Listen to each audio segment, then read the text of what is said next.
네, 오늘 먼저 설교 제목 함께 나누고자 하는데요. 제목이 좀 특이해요. 광복절 신앙입니까? 네, 광복절 신앙입니까? 여러분 광복절 뭔지 혹시 아시나요? 광복절 다 아시겠죠? 물론 모르는 사람도 있을 것 같아요. 이 광복절이 뭐 미국처럼 First of July, Independence Day라고 이야기할 수 있겠지만 우리는 그런 식이 아니라 Liberation from Japan이겠죠. 그래서 일본으로부터 자유를 얻게 된 날로 표현을 합니다. 그게 며칠이냐면 바로 어제였습니다. 8월 15일. 8월 15일이었고 그리고 1945년 1945 August 15 그때가 바로 우리가 일본으로부터 릴리스 된 날이죠. 오늘 설교 제목은요. 광복절 신앙입니까? 영어로는 Liberation from Japan or Satan 이렇게 지었는데요. 자, 왜 그런지 우리 한번 이 마가복음 세 번째 시간을 통해서 함께 알아보도록 하겠습니다. 자, 마가복음 1장 12절, 13절 우리 함께 읽도록 하겠습니다. 마가복음 1장 12절 그리고 13절 말씀입니다. 성령이 곧 예수를 광야로 몰아내신지라 광야에서 40일을 계시면서 사탄에게 시험을 받으시며 들짐승과 함께 계시니 천사들이 수종 들더라. 아멘. 오늘 이렇게 두 절 말씀을 함께 보도록 하겠습니다. 마가복음 1장 12절부터 13절까지 말씀입니다. 방금 전에 말씀드린 대로 8월 15일은요 광복절입니다.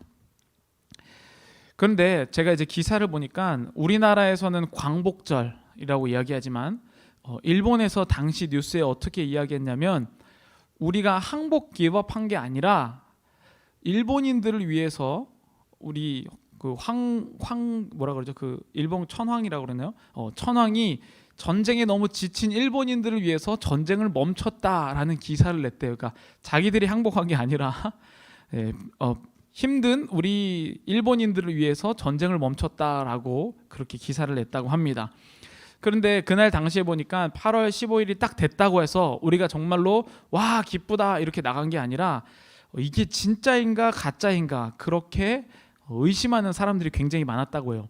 그래서 우리가 아는 것처럼 우리도 뭐 그 태극기 이렇게 막 들고 싶어 하지만 당시에 태극기 모양이 어떻게 생긴지를 몰라서 태극기를 그리지 못했다고 해요. 그러니까 우리가 생각하는 것처럼 다이나믹한 어떤 광복절의 날은 아니었어요. 좀 더 시간이 지나고 나서 이제 그렇게 됐었던 것이죠. 어찌됐던 그 우리나라 일본이 우리나라를 식민지화한 게 36년입니다. 36 year old인데요. 36년 동안 일본이 우리나라에 대해서 콜로니를 삼았죠. 우리 사람들이 얼마나 그 꿈을 크게 끼웠겠습니까? 아 제발 그 이제 우리 영화도 많잖아요. 저도 이제 어렸을 때 진짜 재밌게 막 너무 어른들만 보는데 너무 보고 싶었던 게 이제 장군의 아들. 이제 나이 많은 사람만 이해할 수 있죠. 그 김두한이라고 그 조직폭력배 나오는 종로의 이제 거리에 나오는 그런 내용인데 그 사람이 이제 또 막 독립운동 비스무리하게 이제 그려놓은 영화들이 있어요. 그런 걸 되게 꿈꿨었는데 그만큼 우리나라 사람들은 그 날을 굉장히 기다렸다는 겁니다. 그런데 여러분 우리나라가 1945년에 해방되기까지 원래 1909년인가요? 한일합방 이후에 7년인가? 이후에 이제 36년 동안 오피셜리였지만 알고 보면은 좀 더 긴 시간이었어요. 한 1890년 이후 정도부터 쭉 알게 모르게 이 주권을 빼앗기기 시작했죠. 그래서 사람들은 독립해야겠다, 리버레이션을 해야겠다는 마음이 있어서 많은 노력을 했습니다. 그런데 시간이 지나면 지날수록 더 힘들어지는 것이죠.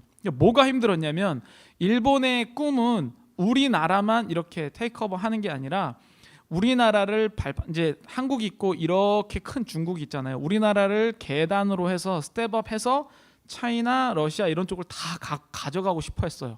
그러니까 전 세계 제패의 꿈이 있었던 게 바로 일본이기 때문에 이 일본의 꿈 자체가 엄청나게 컸죠.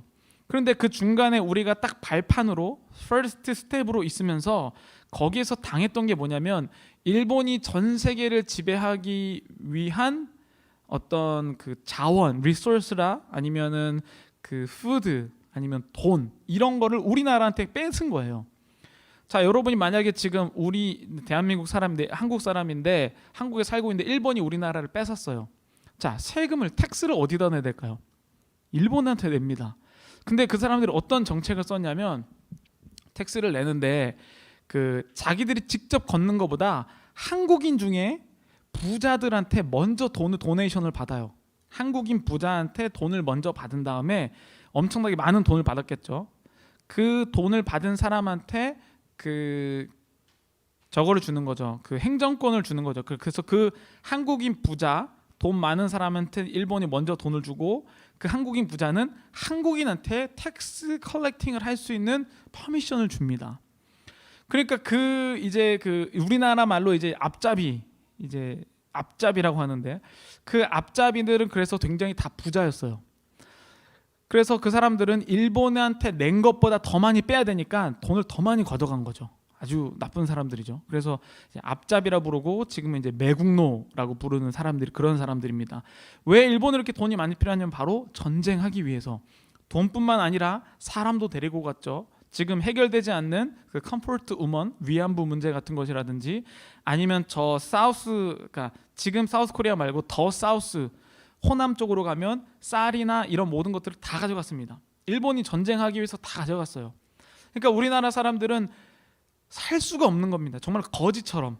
그 당시에도 우리나라가 못 살았는데 일본한테 빼앗기니까 진짜 지금 여기에 있는 홈리스보다 훨씬 더 못하게 살았던 게 바로 그 당시에 대한민국 사람들이었습니다. 그러니까 그 사람들이 얼마나 독립을 원할까요?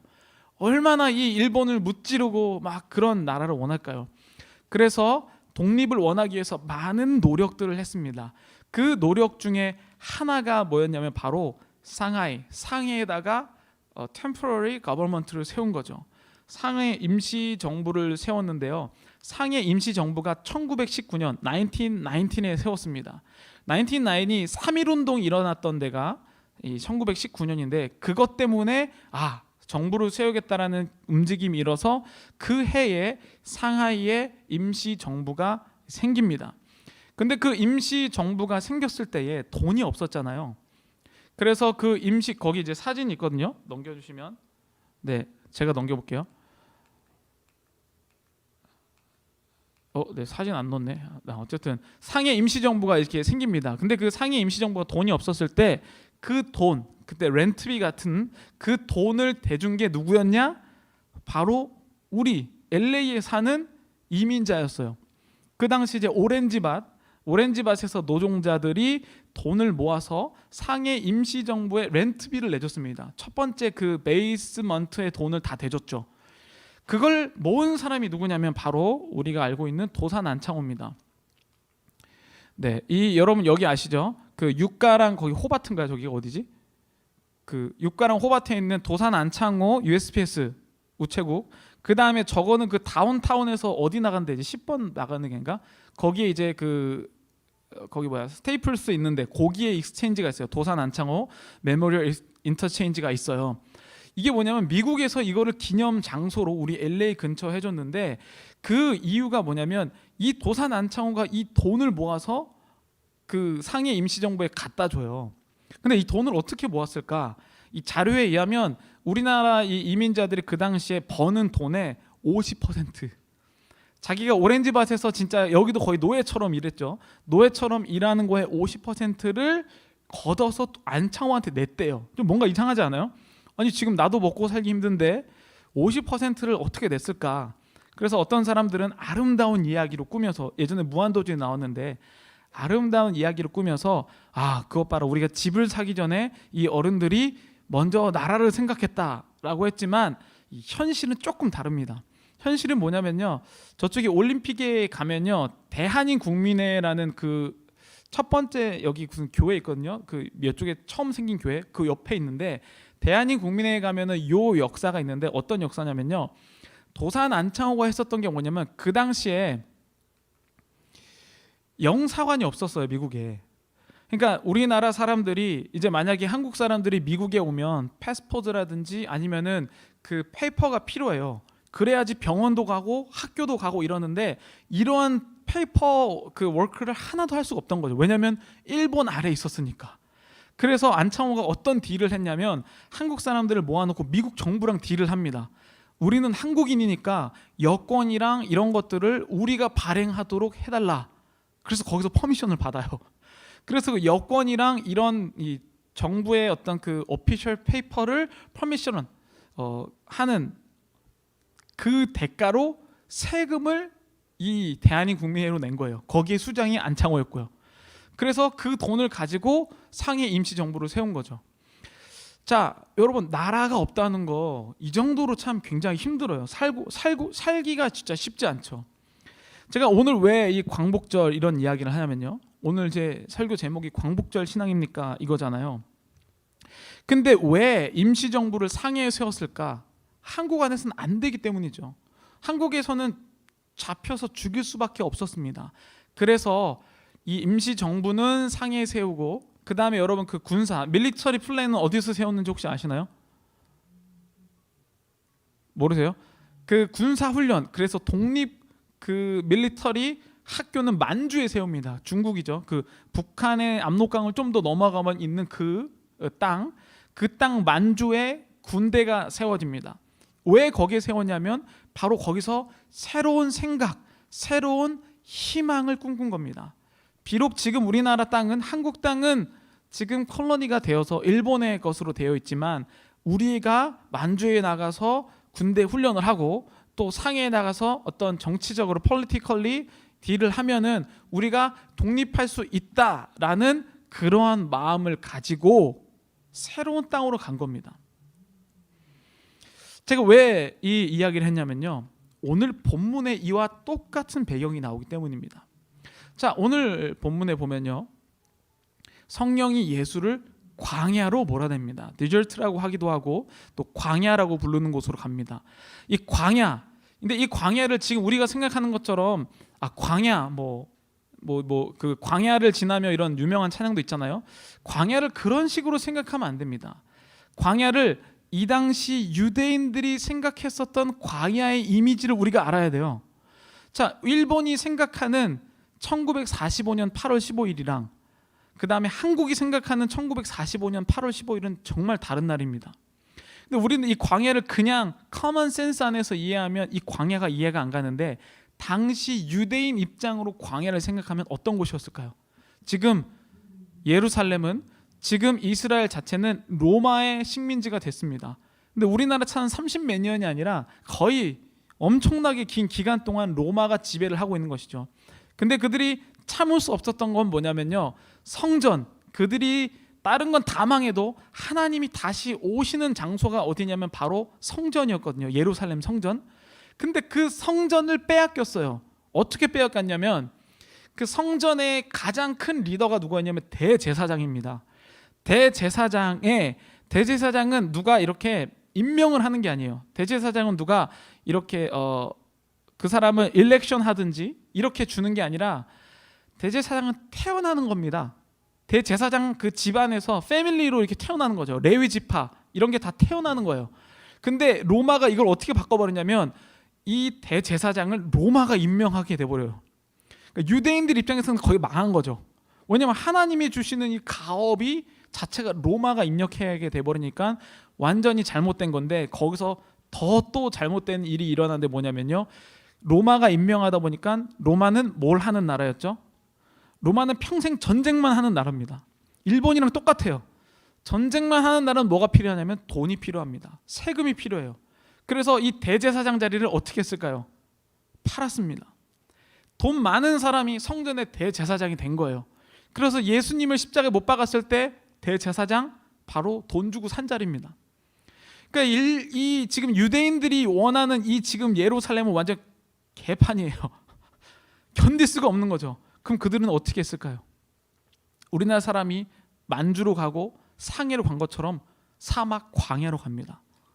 그 광야에서 굴을 파고 밥도 조금 먹고 경건한 생활을 하면서 하나님께서 새 나라를 주시겠지, 저 성전을 새롭게 변화시키겠지, 그러면서 살았던 게 바로 우리가 요즘 알고 있는 쿰란 공동체, 그리고 우리가 지난주에 봤었던 세례 요함, 배프티즈 전이 있었던 그러한 커뮤니티가 바로 광야에서 살았던 공동체입니다. 그 사람들이 자기만 살려고 세상이 싫어서 떠난 게 아니라 새로운 세상을 꿈꾸면서 광야로 갔었다는 것이죠. 얼마나 힘들었냐면 바로 갈라디아서 4장 4절에 이렇게 나옵니다.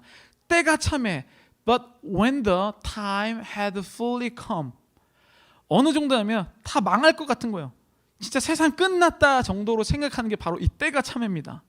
그 때가 참해이기 때문에 이 사람들 견딜 수 없어서 광야로 도망간 거예요. 그 정도입니다.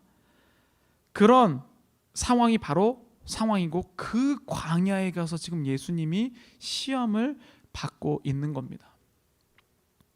근데 여러분 이 본문이 지난주에 보면은 제가 이제 그 지난주에 세례에 대해서 이야기를 했는데요. 이 본문을 보면요. 이 지금 오늘 마가복음 1장 12절 13절 전에 9절 10절 11절을 한번 읽어보면 이 오늘 말씀이 얼마나 이상한 위치에 있는지 알게 됩니다. 9절에 보면요. 그때 예수께서 갈릴리 나사렛으로부터 와서 요단강에서 요한에게 세례를 받으시고 곧 물에서 올라오실새 하늘이 갈라짐과 성령이 비둘기같이 자기에게 내려오심을 보시더니 하늘로부터 소리가 나기를 너는 내 사랑하는 아들이라 내가 너를 기뻐하노라 하시니라. 이렇게 얘기해요. 왜 이상하냐면 신학자들은 오늘 이 11절 말씀을 뭐라고 얘기하냐면 왕의 대관식이라고 부릅니다. 왜냐하면 여기서 성부 하나님, 그 다음에 성자 예수님, 성령님 세 명이 다 여기서 나왔는데 거기에서 예수님이 지금 세상에 나오게 된 거를 기뻐하는.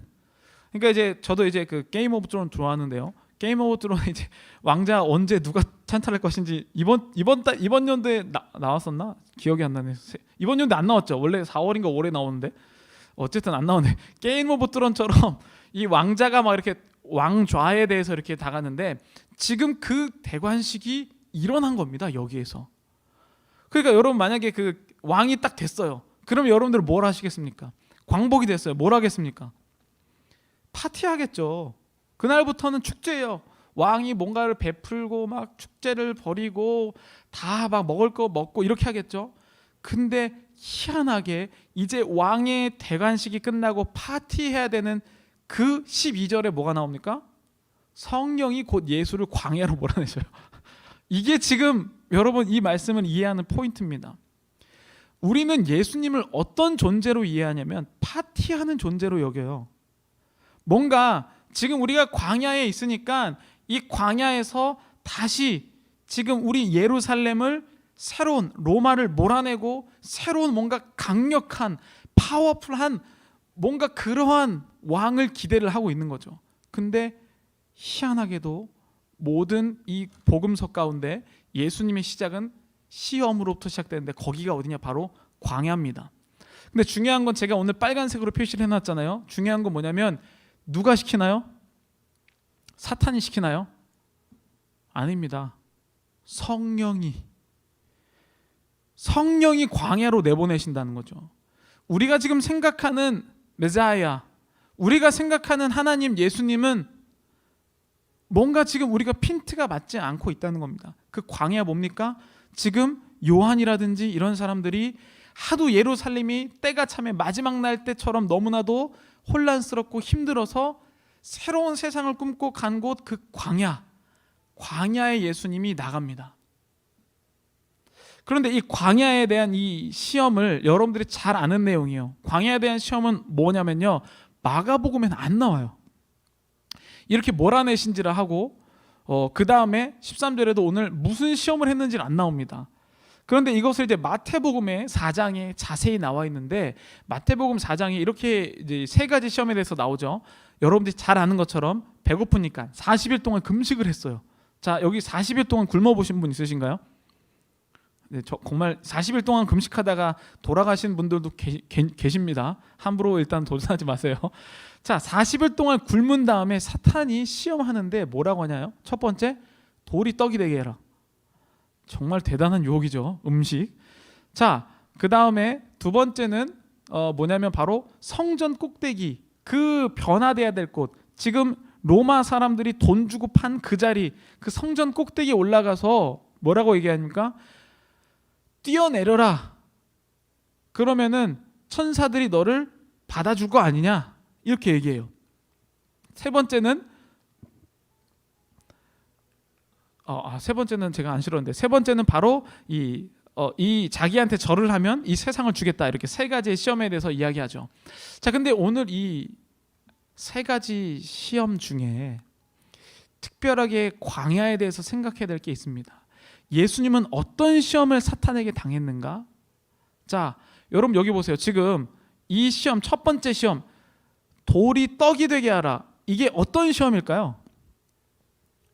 어떤 시험일까요? 배고픔에 관한 시험? 인내? 참음? 어떤 시험으로 여러분들 생각하세요? 이 시험은 인내, 참음, 배고픔, 육체적 고통, 이런 것에 대한 시험이 아닙니다. 어떤 시험이냐면 바로 이 말씀에 그대로 나와 있는데요, 사탄이 뭐라고 하면서 돌이 떡이 되라고 하나요? 그냥 돌이 떡이 되게 해봐 라고 한 게 아닙니다. 사탄이 이야기한 건 네가 만일 하나님의 아들이어든, 네가 진짜 만약에 하나님의 아들이라면 뭐라고 하나요? 돌이 떡이 되게 하라는 거죠. 근데 만약에 예수님이 여기에서 야, 너 하나님의 아들인 거 몰라? 이 돌이 돌이 떡만 되겠냐? 돌이 떡이 아니라 나는 세상의 모든 것을 음식으로 만들 수 있어 라고 예수님이 했다면, 예수님은 여기에서 신으로 남아있는 거예요. 가스로 그냥 남아있는 거죠. 근데 예수님이 어떤 그 유혹을 받냐면 신이 아니라 사람으로서 살아야 되는 유혹이 있는 거죠. 지금 여기 보세요. 예수님이 아직 퍼블릭 라이프를 살지 않았어요. 아직 공생애가 시작되기 전이에요. 만약에 예수님이 여기서 하나님이 되잖아요. 그러면 우리를 위해서 대신 십자가에 돌아갈 사람은 없어져요. 어려운 내용인가요? 예수님이 지금 시험 받는 건 뭐냐면요, 야, 너 하나님의 아들인데 왜 인간처럼 살아? 슈퍼맨처럼 하면 되잖아. 지금 세상 사람들이 원하는 예루살렘 바꿔버려. 로마 무찔러 버려. 우리가 생각하는 하나님 슈퍼맨 아닌가요? 내 일이 힘드니까 그거 시험 없애버려. 사탄 나 무찌를 수 있잖아. 사탄이 유혹한 건 바로 이겁니다. 만일 하나님의 아들이거든. 근데 예수님은 뭐라고 대답한지 아세요? 막 자기가 하고 싶은 이야기가 있겠죠. 근데 예수님은 기록되었으되라고 이야기합니다. 예수님은 자기가 하고 싶은 유혹이 아니라 하나님의 말씀만을 말하는 것으로 정했다는 거죠. 여기에 여러분 하나님의 능력이 나타납니다. 하나님의 말씀 가운데 능력이 나타나요. 두 번째입니다. 이제 여러분, 이게 지금 이스라엘 사람들이 가장 기다리는 시간이에요. 그들이 가장 원하는 그 성전에서 정화 사건이 일어나야 됩니다. 성전이 변하면 이스라엘은 구원되는 거예요. 그게 예언이야. 자, 거기에 마귀가 예수를 성전으로 데려가는데 성전 꼭대기에 올라갑니다. 사람들이 다 보는 자리예요. 거기에서 뭔가 기적이 일어나면 구원은 온다라고 사람들이 믿을 만한 그런 자리입니다. 그때 마귀가 이렇게 이야기합니다. 또 똑같이 얘기해요. 네가 만일 하나님의 아들이어든, 너 신이 되라는 거예요. 신이. 너 인간처럼 살지 말고 신이 되라는 거랍니다. 그때 예수님 또 뭐라고 합니까? 기록되었으되.